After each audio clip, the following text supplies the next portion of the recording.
All right, Paul, I wanted to talk to you about a documentary I just saw on Netflix. This is a week ago, a couple weeks ago. I can't even remember at this point, but I happen to watch a lot of cult documentaries. Oh, you sent me a YouTube short of Osho, the what's his name, Bhagwan Rajneesh, and I told you that guy ended up leading a cult in Oregon, and that was its own documentary, Wild Wild Country, also on Netflix. But the one that it reminded me of that I just watched was called Escaping Twin Flames. And you don't know anything about this? No, ma'am, sir. Okay. So it's funny you say that. We'll get there in a second. So, Twin Flames Universe is a cult that was created by two people, a married couple known as Jeff and Shalia Devine.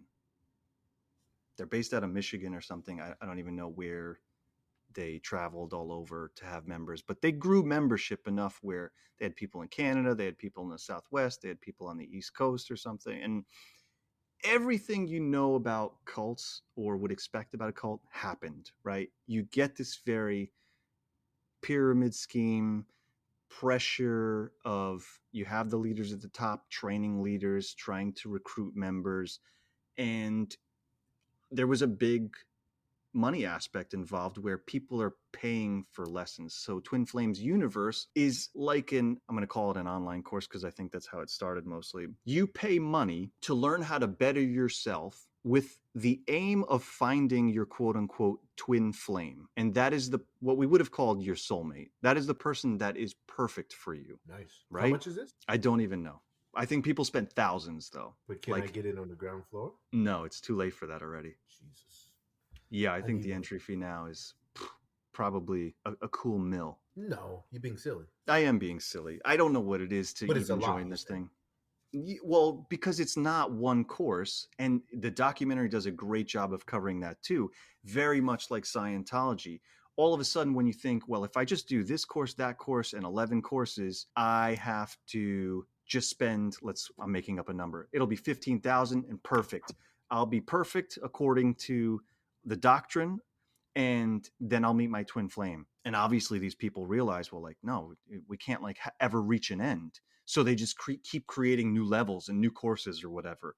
And again, round and round we go, and these people make money and whatever happens. So other than the fact that this is basically a scheme where these two people are benefiting, they are promising people true love or whatever it is. The problem they run into is that most of their members are women. And what they attempted to do in the beginning was say, you know what? Your true flame, your twin flame, excuse me, your twin flame is a member. And then later on, years later, a year later, years later, whatever, they're like, that's the only way it can happen. Because when it started, it could be your ex. No, that's your twin flame. You need to go back and get them. Right. And then it was like, no, it's got to be a member. And then they run into the problem of their members are mostly women. And what do, Paul? What would you do at that point? You're running a cult. You're like, shit, I told them their twin flame has got to be a member, but most of my members are women. So how am I going to pull this off? I would just convince them that they're lesbians. Not bad. Not bad. They do some of that. They do some of that, but they work in. What's in the box? What's in the box? Please don't tell me. Stop. Wait for it. Wait for it, Brad Pitt. Wait for it. They work in the concept of the divine masculine and the divine feminine. There you go. You know what? That's even easier because that's actually even better. I apologize. All hail whoever the guy is. Because he's a WAP genius.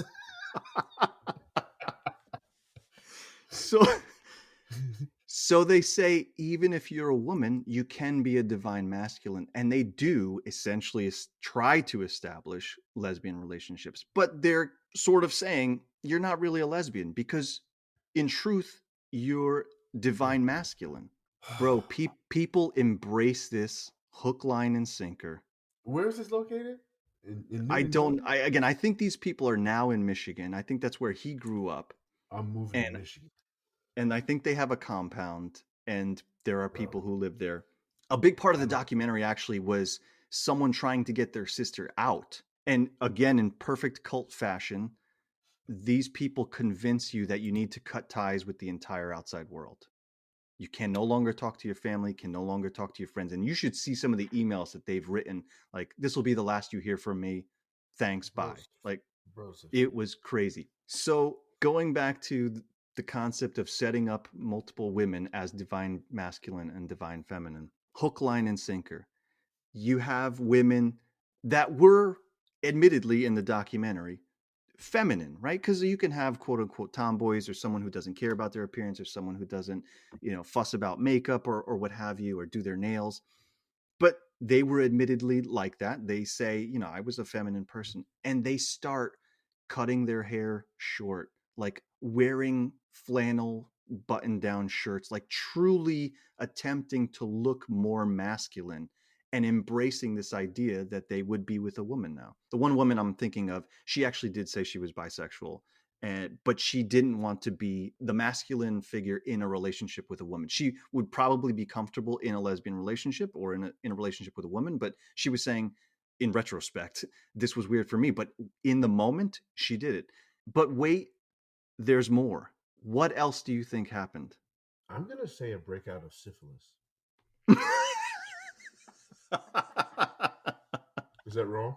I mean, that would be a great episode in a multi-series documentary, but that's not what happened. It may or may not have happened. They didn't cover it. Can I use my 50-50? You can use a phone a friend. Well, you're my best friend, so tell me. So your 50-50 is there's a breakout of syphilis, or some people actually transition. Holy bro. Okay, so I was gonna answer and fix this before we even got here, but I'm glad that you got us here the way you got us here, because cool. You're the Francis Ford Coppola of podcast. But like, I feel, who I am. I'm a victim blamer. I feel zero sympathy for these monkeys, right? Like, if you can dodge a wrench, you can dodge a ball. You should not be in this cult. If you want love so bad that you're willing to have some stranger tell you that they've figured out humanity, that's what you're saying, right? That's what they're saying. We've figured out humanity, and we're going to sell it to you for the low, low price of all your fucking money. How much does it cost? How much you got?